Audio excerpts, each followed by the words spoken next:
BNP chairperson Khaleda জিয়ার সঙ্গে বিদায়ী সাক্ষাৎ করেছেন ঢাকায় নিযুক্ত ফ্রান্সের রাষ্ট্রদূত মেরি মাজদোপোই। বুধবার রাত ৯টার দিকে রাজধানীর গুলশানে খালেদা জিয়ার বাসভবন ফিরোজায় এই সাক্ষাৎ হয়। সাক্ষাৎকালে বিএনপির স্থায়ী কমিটির সদস্য ডক্টর আব্দুল মঈন খান ও চেয়ারপারসনের ব্যক্তিগত চিকিৎসক এজেড জাহিদ হোসেন উপস্থিত ছিলেন।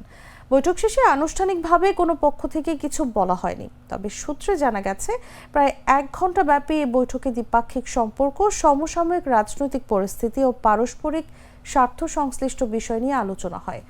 বিদায়ী রাষ্ট্রদূত হিসেবে মেরি মাজদোপোই খালেদা জিয়ার সুস্বাস্থ্য কামনা করেন এবং ভবিষ্যতে বাংলাদেশের অগ্রযাত্রায় ফ্রান্সের সহযোগিতা অব্যাহত থাকবে বলে আশ্বাস দেন।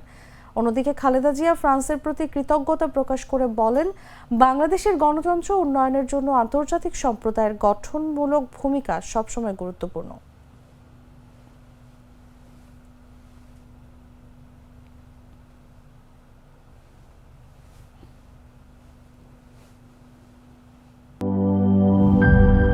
গুড লাক পেনের সফট অয়েল বেসড ইঙ্ক দেয় নিখুঁত লেখার আত্মবিশ্বাস। Good luck pen, make your lakh.